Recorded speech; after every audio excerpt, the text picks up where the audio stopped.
अस्सलाम वालेकुम। मेरा नाम डॉक्टर उमैर गुल है और मैं एक कंसल्टेंट मेडिकल फिजिशियन हूँ। नाज़रीन, आज की इस अहम वीडियो में मैं आपसे शेयर करूँगा मैदे की हेल्थ के हवाले से, गट की हेल्थ के हवाले से हम किस तरह अपने मैदे को बेहतरीन रख सकते हैं, किस तरह अपने हम मैदे को खुराक हज़म करने के लिए अपनी डाइजेशन को बेहतर कर सकते हैं। आज आपको मैं 4 टिप्स दूंगा मैदे को बेहतर करने के लिए। सिर्फ 4 बातें, आप इन पर अमल पैरा हो जाएं तो आपका मैदा बेहतरीन काम करेगा, आपकी डाइजेशन ज़बरदस्त हो जाएगी, आप जो खाएंगे वो हजम होगा, आपके जिस्म का हिस्सा बनेगा, आपके अंदर तवानाई और ताकत का खजाना ज़रूर बनेगा। 4 चीज़ें आज आपसे मैं डिस्कस करूंगा। 4 चीज़ें, सिर्फ ये 4 अपनी आदत बना लें अगर आप चाहते हैं कि आपको बगैर दवाइयों के, बगैर किसी सहारे के, बगैर मैदे वाले महंगे महंगे कैप्सूल खाने के आपका मैदा हेल्दी तरीके से काम करे, तो वो सिर्फ 4 बातें। पहला पॉइंट जो आपने अपने मैदे को बेहतर करने के लिए करना है वो है आपका पानी का इस्तेमाल। पानी हमारी बुनियादी ज़रूरत 70% 65% तक जिस्म पानी से बना हुआ है और मैदे की बेहतरीन कारकर्दगी के लिए पानी का बड़ा वाइटल रोल है। आप कम से कम 10 से 12 गिलास पानी लाजमी इस्तेमाल करें अगर आप चाहते हैं कि आपका मैदा सही वर्किंग पोजीशन में रहे और इसके अंदर कोई मसले ना हो। तो पहला पॉइंट, अगर आप अपने मैदे को बेहतर रखना चाहते हैं, पानी का ज़्यादा से ज़्यादा इस्तेमाल। दूसरी बात जो अपने आप मैदे को बेहतर करने के लिए कर सकते हैं, बेहतरीन करने के लिए, वो है लीमू और अदरक का इस्तेमाल। आपको सुन के ये हैरत होगी कि ये अगरचे एक देसी चीज़ें हैं लेकिन इन चीज़ों का मेडिकल की बुक्स में बाकायदा तौर पर मेंशन है और इनका मेडिकल की स्टैंडर्ड बुक्स में इवन अदरक के इस्तेमाल के बारे में बाकायदा तहकीक हुई और ये बात सामने आई है कि अदरक ना सिर्फ निज़ामी निज़ाम को बेहतर करती है, ये हमारी गट की मोटिलिटी को, हरकत को बेहतर करती है, हार्ट बर्न, गर्ड, इंडाइजेशन के मसाइल को बेहतर करती है।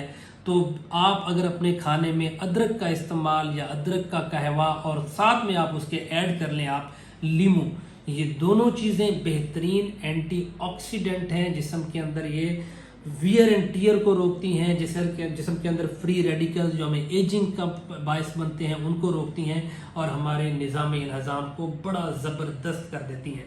बड़ी सिंपल डाइट है। लीमू और अदरक का इस्तेमाल आप अगर पानी में ज़्यादा करेंगे तो आपकी गट के जो मसाइल हैं ये ज़बरदस्त हो जाएंगे। तीसरी अहम बात, तीसरा पॉइंट, अगर आप अपने मैदे को बेहतरीन रखना चाहते हैं तो वो है दही का इस्तेमाल।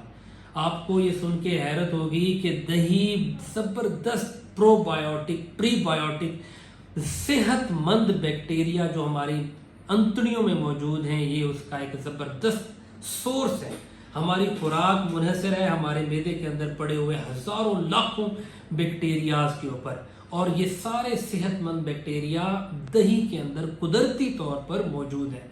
तो अगर आपके खाने में, ख़ास तौर पे आपके नाश्ते में अगर दही का इस्तेमाल है तो समझ लें फिर आपको कभी मैदे की बीमारी नहीं होगी। चौथी अहम, लास्ट मगर नॉट लीस्ट, सबसे ज़रूरी चीज़ जो हम अपने मैदे को बेहतर करने के लिए कर सकते हैं वो है फाइबर का इस्तेमाल, रेशेदार खुराक का इस्तेमाल। अनफॉर्चुनेटली जिस तरह का हमारा लाइफस्टाइल है और जो हमारी डाइट है, इसके अंदर फाइबर कंटेंट बहुत कम हो चुका हुआ है। हम रिफाइंड चीज़ें खाने के आदी बन चुके हुए हैं, हम पिज़्ज़ा बर्गर की तरफ इतने हम अट्रैक्ट हो चुके हैं उन चीज़ों में कि हमारे जिस्म में फाइबर कंटेंट बहुत कम हो गया है। तो अगर आपकी फूड में फाइबर की मिकदार ज़्यादा और उस फाइबर में उसका सबसे बेहतरीन सोर्स सब्जियां, कच्ची सब्जियां, उबली हुई सब्जियां और हर किस्मी फ्रूट जो मौसम का है वो रिच ऑफ फाइबर्स है, वो आपके जिस्म को सिर्फ हाइड्रेट नहीं करेगा, वो आपकी इंटेस्टाइन, आपके मैदे को बेहतर रखेगा, आपकी गर्ड के मसाइल, मैदे के मसाइल और ख़ास तौर पर मैं यहाँ पे ऐड करना चाहूँगा ये आपकी कॉन्स्टिपेशन, कब्ज़ के मसाइल, जो लोग दायमी तौर पे कब्ज़ के मरीज़ हैं, ये उनकी कब्ज़ को रिलीव करने का बायस बनेगा। तो 4 बातें अगर आप अपने मैदे की हेल्थ को बेहतर बनाना चाहते हैं तो अपनी डाइट में शामिल कर ले। मैं क्विकली उनके नाम अगेन से रिपीट कर देता हूँ। नंबर 1, पानी का ज़्यादा से ज़्यादा इस्तेमाल।